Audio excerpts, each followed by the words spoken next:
I don't know, it was either after the very first Star Wars movie or it was after Empire Strikes Back. But I remember being at my grandmother's house, and she brought out this big cardboard box that was wrapped, and it was like really big, and it was to me and my brother both, and we opened it up, and it was filled with Star Wars figures. And I'm just going to tell you, best Christmas ever. Sorry, Wendy, my wife has gotten me some amazing presents, but that right there was like, and I've still got them, all right? So some of you may yeah, we'll talk. We're going to talk about giving this morning, and just an asterisk, okay? If this is your first time here, by the way, thank you so much for being here. If you're a regular attender, thank you so much for coming. We're not going to do anything to scare you off, okay? Because giving is one of the things we value, but we're not going to talk about giving in the way that maybe you've experienced it in the past. Okay, so we're not going to pass out offering plates 5 times and make sure we get this or that, because we're not going to do that, because we value it. And really giving is something that is commanded, that God expects, but not command that you've got to, you better, or it's a command in the context of us growing as Christ followers, and we give because we want to. And so we're going to share a passage at the very end that kind of gives you where we're coming from. But what I want to do is talk to you within the series that we've started. We're doing a series called DangerUs. And we're talking about what it means for us to be dangerous Christ followers, to be a dangerous church. And we're talking about it by using this definition: likely to cause problems or to have adverse consequences. Now, that definition is really applying to maybe a situation you might be in or a setting that you may be in. But we are looking at it from the standpoint of what it means for us to be dangerous to the devil, to be a threat. Because I believe the mission of the church is to make disciples, is to help people understand who God is and what he's done for them through Jesus. And the idea is, it says in a little book in the New Testament, the second part of the Bible, Jude, that we're supposed to go into the world and snatch people out of the fire. So we're supposed to go into the world and keep people from going to hell. Now, they have to make the choice, but we have to present Jesus to help them see that. And we have to do this in a dangerous way. And for us to be dangerous as a church here at Regen, we believe that we have to be dangerous in what we believe. We have to be dangerous in how we live. And this morning, we have to be dangerous in how we give. And for me, the best way for us to see this is by looking at the story of Abraham. Now, the way we look at giving here, just so you'll know, giving is us constantly being willing to share what God has given us to honor him and bless others. So that's how we look at giving. We don't, again, give because you better give. Ha! All right, it's not that. The best I could do. We look at it like this. We have to give ourselves, and we have to give of ourselves. And again, the best place to see this is Abraham. Now, I don't know if you think much about giving. If you've been doing the YouVersion Bible plan that a lot of us have been doing here from the church, maybe you saw the illustration this week of the chicken and the pig. Maybe you saw that. There's this chicken that decided that one day he wanted to provide a special breakfast for his farmer. So the chicken, went to a pig. And the chicken said to the pig, "I'll provide the eggs and you provide the bacon." The pig thought about it for a minute and then said, "Dude, you're only making a contribution. I'm making a sacrifice." You get it? Where's Justin? God desires for us to sacrifice. He expects us first to be a sacrifice and then to sacrifice. It says in Romans chapter 12, and this is from the Message paraphrase. I love this, how it says it, because it puts it really plain of how we are supposed to give ourselves. So here's what I want you to do. God helping you take your everyday, ordinary life, your sleeping, eating, going to work, and walking around life, and place it before God as an offering. Embracing what God does for you is the best thing you can do for him. Don't become so well adjusted to your culture that you fit into it without even thinking. Instead, fix your attention on God. You'll be changed from the inside out. Readily recognize what he wants from you and quickly respond to it. Unlike the culture around you, always dragging you down to its level of immaturity, God brings the best out of you, develops well-formed maturity in you. The NIV translation says that this growing in the Lord as we give ourselves to him is our spiritual act of worship. So worship is not really this. Worship is how we live growing in God as Christ followers. Now, this should be an expression of what we're doing as we live, but it's not really this. And sometimes the church gets so wrapped up in this when it's not really supposed to be this. Worship it's an attitude, it's a lifestyle. It's not something that you add to the list of your daily choices. It's what daily drives your life.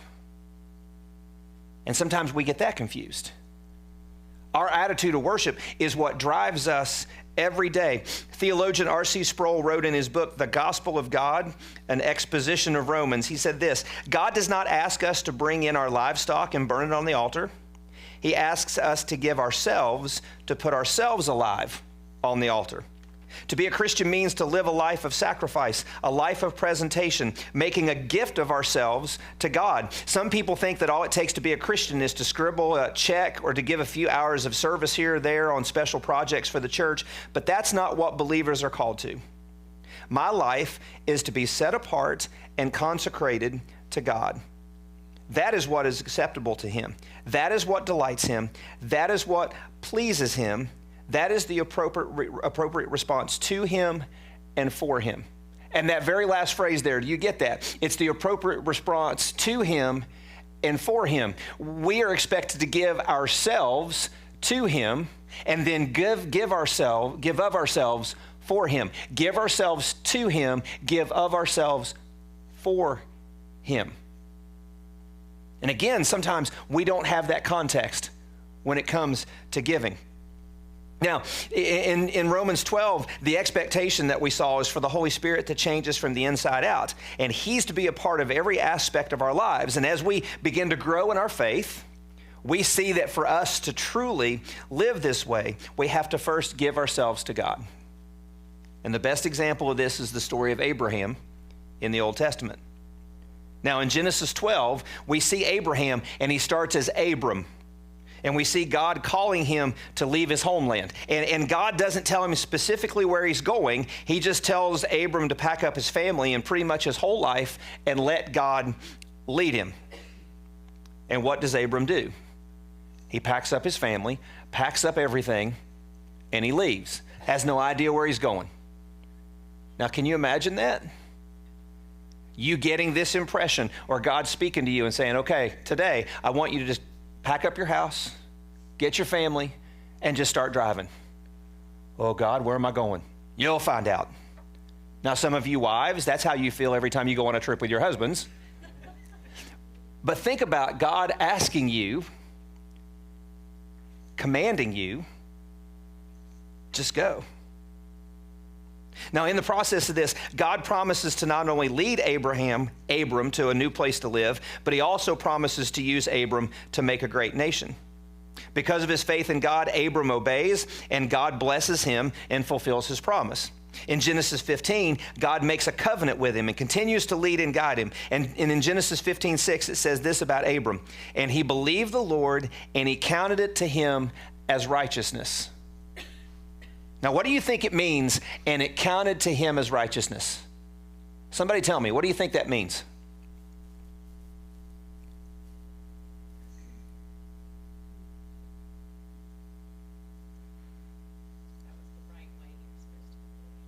Okay, it was the right way that he was supposed to be living.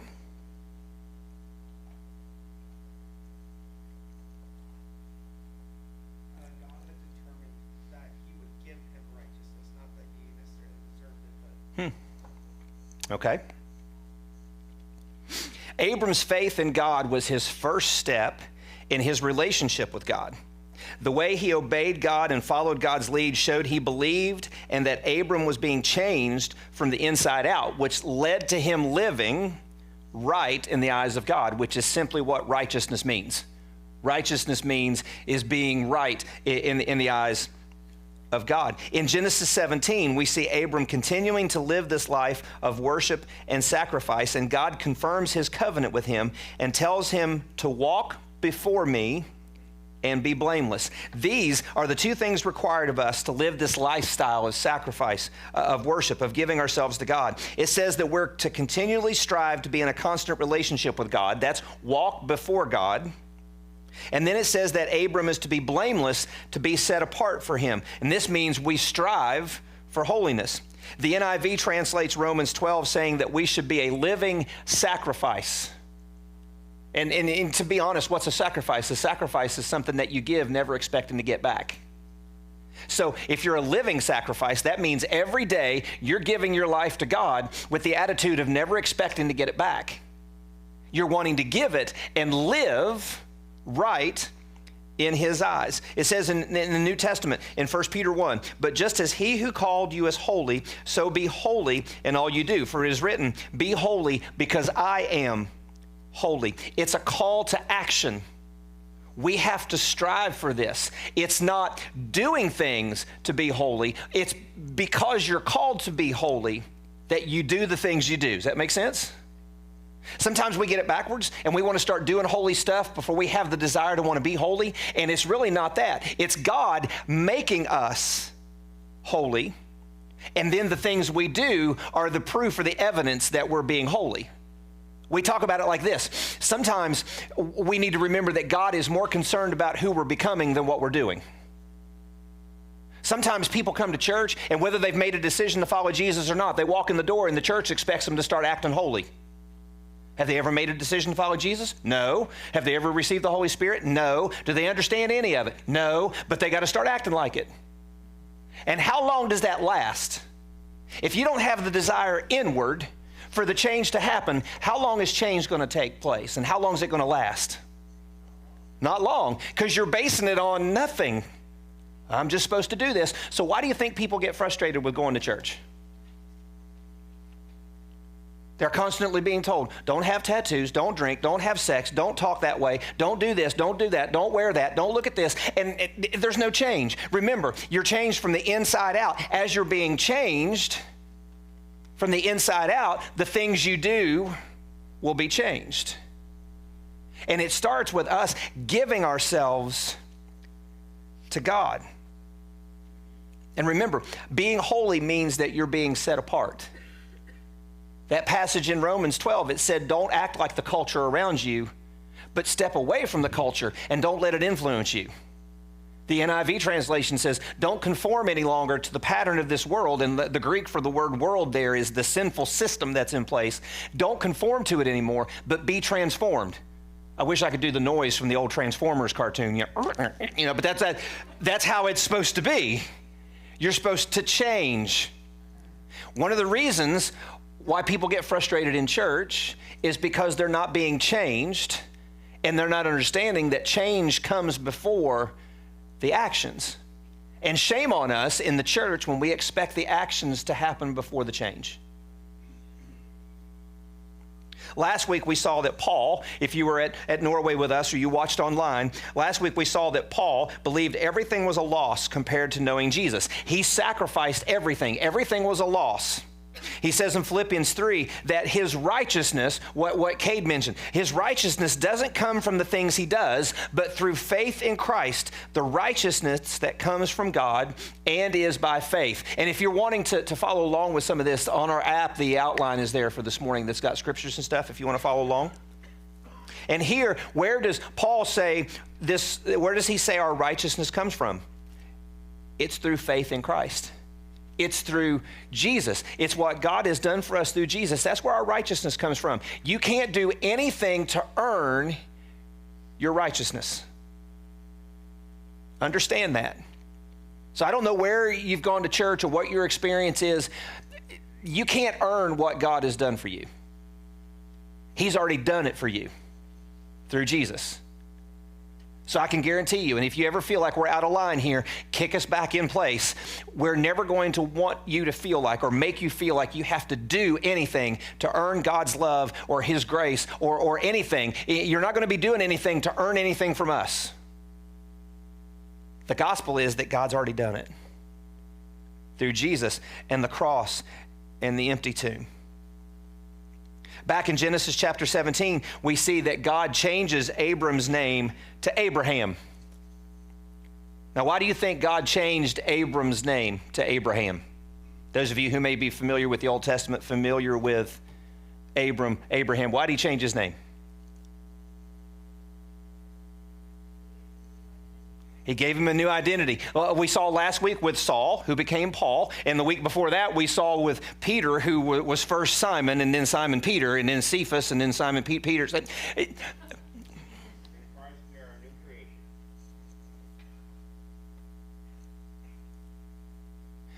In a lot of cases in the Bible, we see that God changes somebody's name so we can see the change that takes place. Now let me ask you, is there enough evidence of the change that's happened in you through Christ that you could change your name? Or are you still, like, is there enough evidence in my life that I could really change my name to Eugene? I guess that's a holy name, I don't know, but people walk in and they go, hey, Eugene. We see Jesus in you. Where's Tracy? I don't know, but Eugene's here. I mean, is there enough? There used to be a phrase back in the 80s and the 90s in the evangelism circles, is there enough evidence to prove that you're a Christian? Wendy and I used to do it. We'll have to do it sometime. We used to do a skit where Wendy's on trial and I'm the prosecutor, I'm the devil, and we're in court and we're standing before the judge who's God, and I'm presenting all this evidence against the fact that she says she's a Christian. And I shoot her down with everything. And she at the end gets mad and stands up and says, I've been baptized. And it's like, yeah, but I was there when you got baptized, and the only thing that happened that day was you got wet. Is there enough evidence? And Jesus said, by their fruit, you will know them. So if you are here this morning and you call yourself a Christ follower, I'm not talking here because it's easy to have fruit here. It's Sunday, it's church, woo, fruit. We're doing the stuff we're supposed to do as Christ followers. But the real test is when you leave here and you go out into the world tomorrow and you're at work and you're at school or wherever you're at. Is there enough evidence when you're in class, when you're at your job, when you're in your neighborhood with your family or your friends, hanging out wherever you eat, wherever you hang? Is there evidence there that you're a Christ follower? Because that's really where it matters. We give ourselves to God, and we grow in our relationship with him, and then we find that we don't just give ourselves to God, but we give of ourselves. Now, what do you think that means, we give of ourselves? Okay, time, your energy, what's that? Your resources, what else? The talents and gifts you've been blessed with? Your attention, ooh, that's a good one. What else? Your heart. What else? Yourself, yeah. What's that? Okay. What else? What's that? Your mouth, your words, yep. What else? Okay. Now, you've noticed that nobody said money. Well, yeah, but that okay, that's all encompassing.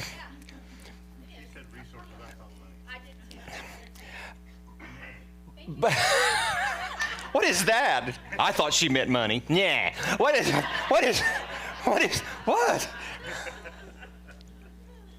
All right. Let me ask you this, smart guy. What's easier, giving ourselves or giving of ourselves?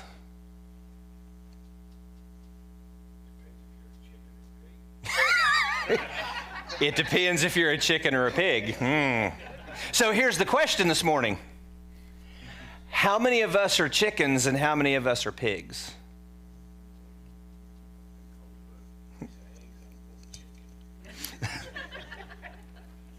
I mean, honestly, it can be easy for us to say, Lord, I give myself to you. How many times have we stood in worship and sung songs that had those words in it?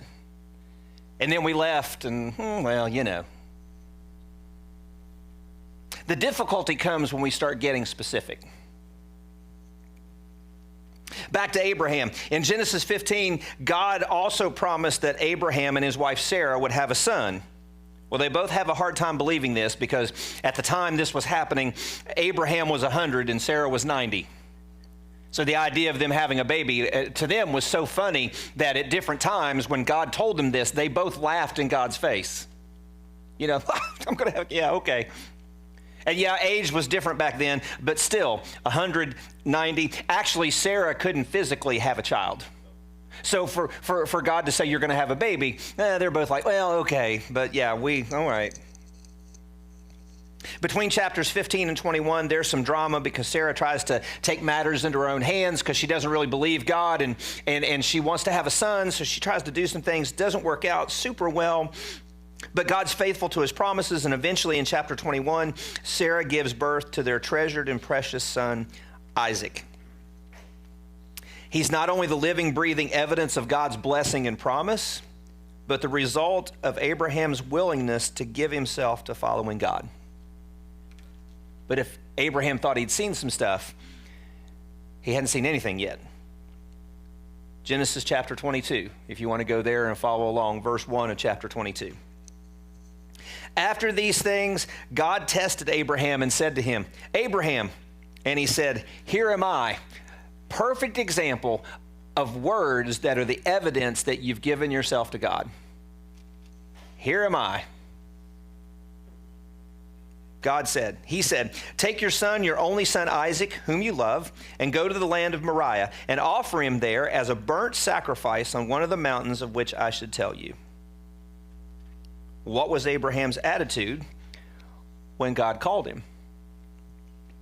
Well, Abraham had already given himself when he answered God's call to leave his homeland and follow God's lead. So Abraham had given himself to God.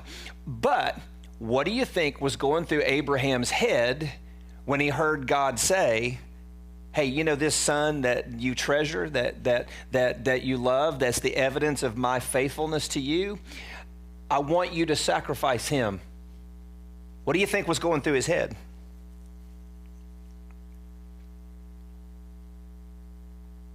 God was literally asking Abraham to give the one thing that he and Sarah treasured more than anything else, other than their relationship with God.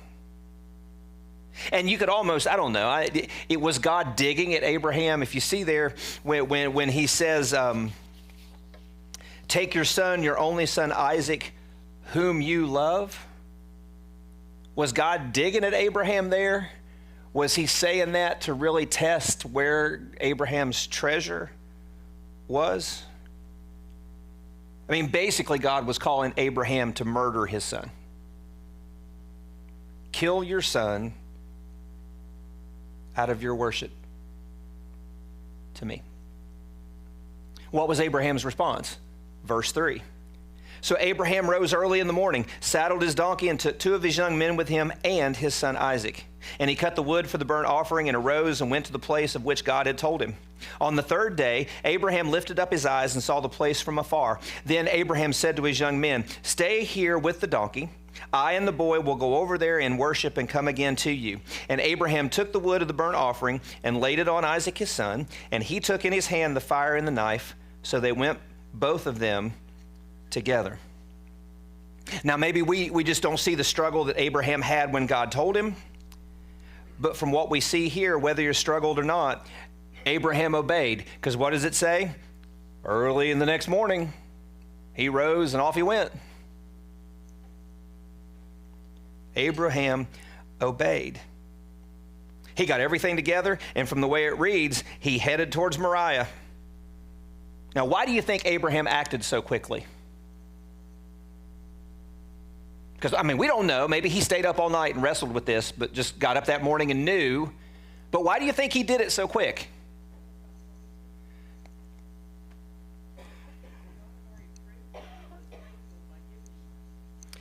God had already told him, God had already proven he was faithful by giving Isaac to him. So really, what choice did he have? It was all a matter of trust. Question. Oh, go ahead. He said, stay here, and then we'll come again to you. But he didn't discount that it would, he didn't discount his son when he said, and come again to you. He didn't say, and I will come again to you. Do you think he was I think something else is going to happen? Or hoping? Or, great point. Question, why do we hesitate when we believe God is asking to give of ourselves to him? You ever felt that God's wanting me to give this of mine to him? He's wanting me to give my resources, or he's wanting to give whatever. Why do we hesitate? Selfishness, what? Lack of control. Lack of trust. Now, has God changed any? The same God that Abraham is following is the same God now. And one of my favorite worship songs we do here is Do It Again. If you're familiar with that song, basically the idea of the song is if you did it then, you'll do it now. So then if he's faithful back then, he's still going to be faithful. So why do we hesitate? What's that? I've got stuff right now in my life that I've worked on this message this week, and I was on my way this morning going through it, and it's just, there's some things I need to get rid of. I don't want to. And if I told you what they were, you'd think it was stupid. And I'm not going to tell you. But it's just stupid. And you don't know how many times in my life, this is something I've been wrestling with for a while. And I'll have myself convinced I need to give it. And then I'll talk myself out of it. And then I'll convince myself I need to. And then I'll forget about it. And then something will come up and I'll yes, Lord, I need to. And then, no, mm-mm. And if I told you, believe me, again, how easy is it to say, God, I give myself to you? But when it comes to giving of myself, ooh. But that's the struggle. And listen, sometimes we forget that everything we have belongs to God. It does. Money, resources, our house, our families. God just has allowed us to be overseers of it. And how we deal with it, how we use it, how we control it, whatever, he just wants us to do it to honor him. Because remember, our life is supposed to be a spiritual act of worship. When we begin to forget that these things are from God, trouble. Jesus said in Matthew 6, do not lay up for yourselves treasures on earth, where moth and rust destroy and where thieves break in and steal, but lay up for yourselves treasures in heaven, where neither moth nor rust destroys and where thieves do not break in and steal. For where your treasure is, there your heart will be also. I have no doubt that Abraham treasured Isaac, because it actually worded it that way earlier. So where do you think Abraham's heart was? Do you think there was a struggle there?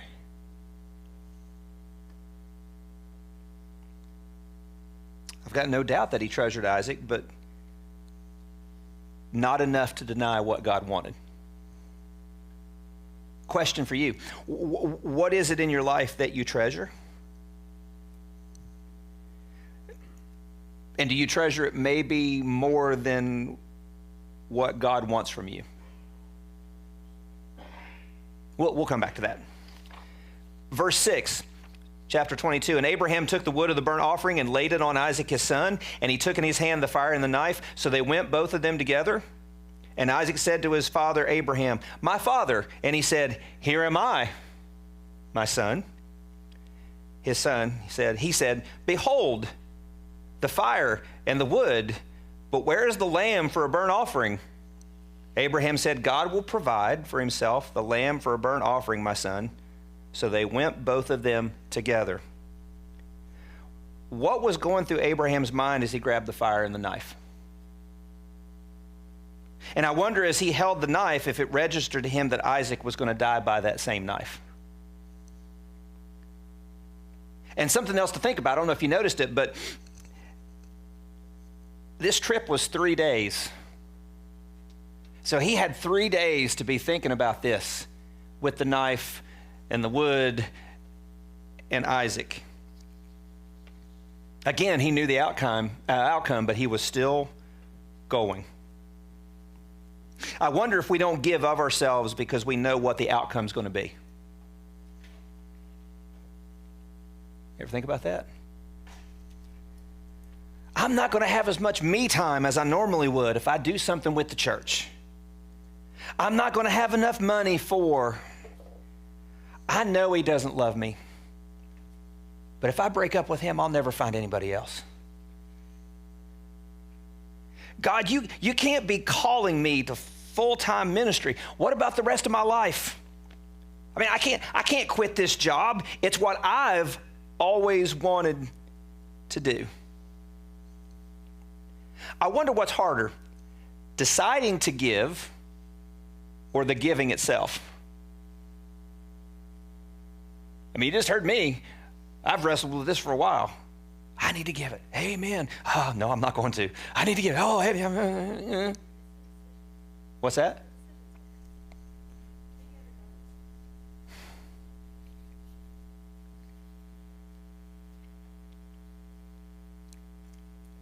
Abraham believed in the faithfulness and goodness of God, and he was willing to live it out. And trust me, I love this question. Isaac's not stupid. Isaac's like, hey, Dad, you've been talking about all this sacrifice stuff. Where is it? And I'm sure he was asking that in between are we there yet? Are we there yet? He can't stand it anymore. He says, Dad, where is this? And what's Abraham's answer? God will provide. Abraham's thinking is, there's going to be an offering one way or the other. He just knew that God wanted him to give Isaac, and that's what he's going to do. Verse 9, when they came to the place of which God had told him, Abraham built the altar there and laid the wood in order and bound Isaac his son and laid him on the altar on top of the wood. Then Abraham reached out his hand and took the knife to slaughter his son. But the angel of the Lord called to him from heaven and said, Abraham, Abraham. And he said, here am I. And I'm sure it was more like a, here am I. He said, do not lay your hand on the boy or do anything to him, for now I know that you fear God, seeing you have not withheld your son, your only son, from me. And Abraham lifted up his eyes and looked, and behold, behind him was a ram caught in a thicket by his horns. And Abraham went and took the ram and offered it up as a burnt sacrifice instead of his son. So Abraham called the name of that place, the Lord will provide, as it is said to this day, on the mount of the Lord it shall be provided. And the angel of the Lord called to Abraham a second time from heaven and said, by myself I have sworn, declares the Lord, because you have done this and have not withheld your son, your only son, I will surely bless you, and I will surely multiply your offspring as the stars of heaven and as the sand that is on the seashore. And your offspring shall possess the gate of his enemies, and in your offspring shall all the nations of the earth be blessed, because you have obeyed my voice. We see the ultimate act of willingness to live out his faith in God. Abraham actually builds the altar, and he is one downstroke away of killing his son.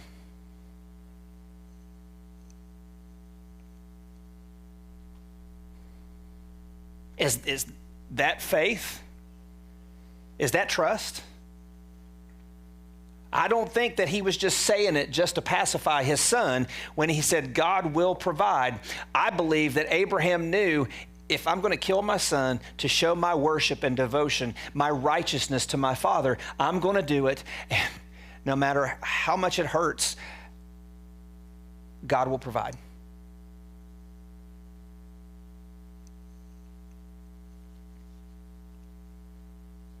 But God stops him, and God lets him know that he had proven his belief by demonstrating it. And what does God do? He provides. God blessed Abraham's faithfulness, and he gave a sacrifice to replace Isaac. And not only does God supply the sacrifice, but he also reconfirms his covenant with Abraham. And I love what he says in verse 7. He says, he will surely bless Abraham because of Abraham's faith and obedience. He will surely bless him. What does that mean? He will, what's that? He's going to show favor. Is he going to do it? There's no doubt. God promises, and he does. I mean, long time, but we're part of the evidence of Abraham here.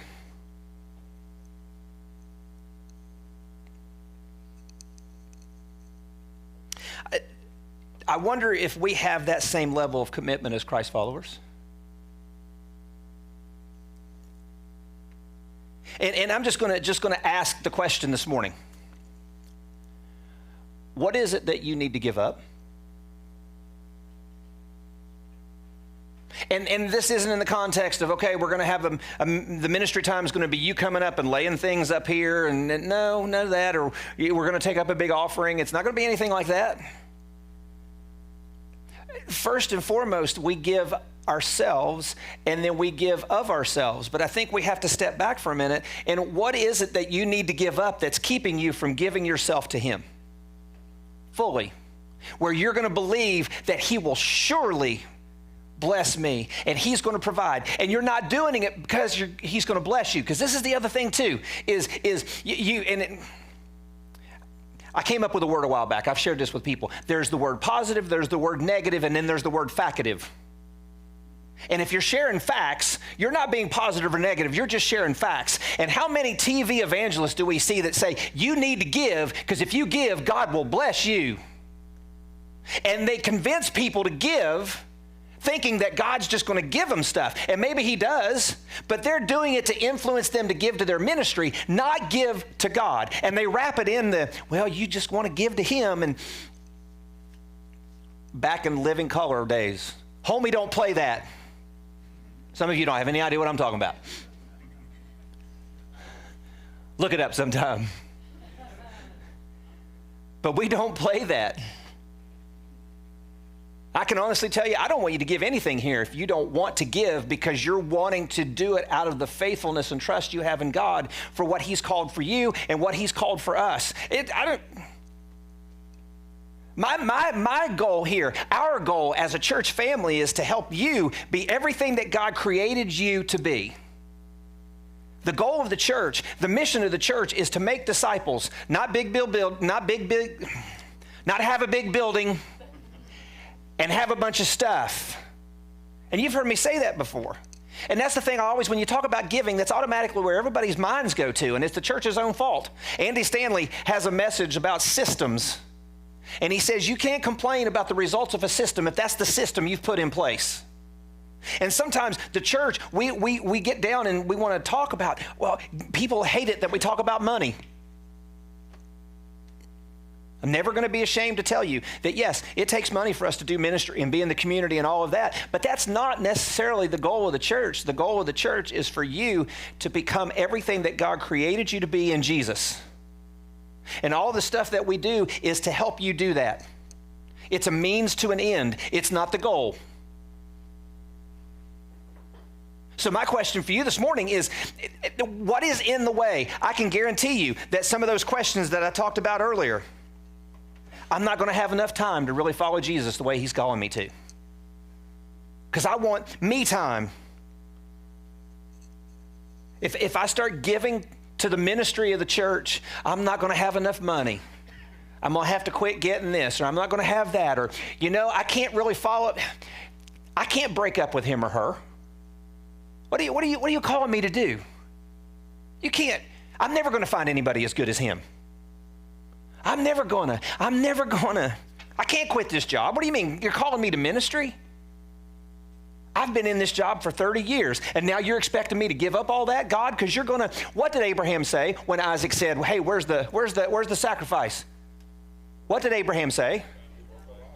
God will provide. I don't believe that God wants you to give up any of those things because you may get a better one or it's going to be better. God just wants you to give. Why? Because it is your spiritual act of worship. You give yourself to him first, and then you give of yourself. And we get that sometimes so backwards. But what's he calling you to give? Some of you, it may be a sin. You've made a decision to follow Jesus, but this sin is something that you keep struggling with. And it's not that it's just out there and the devil knows it's a temptation for you. You put yourself in situations where you know you're going to be tempted with it. And you need to just put it to death. You just need to give it.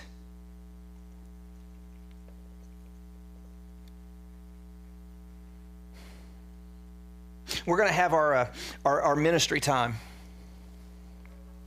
And as we share in this song, first, because we'll talk about a couple things after we do the song, but here's what I want you to think about.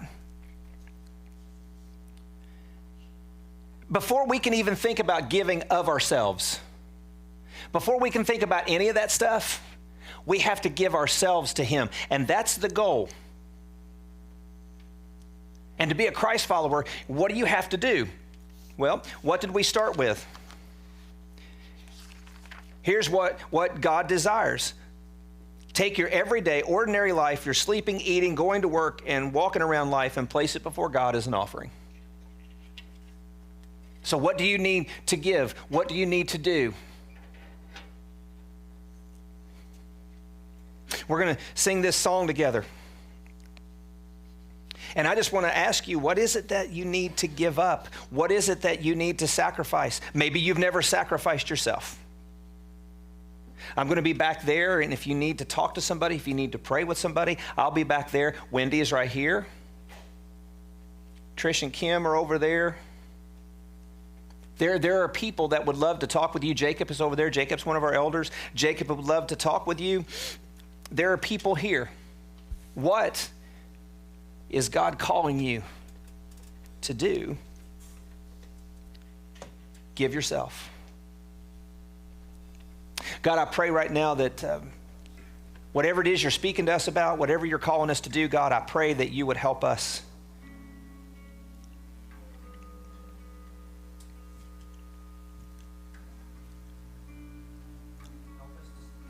Help us to sacrifice.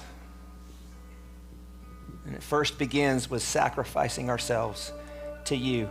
God, speak to us, and may we act upon what we hear.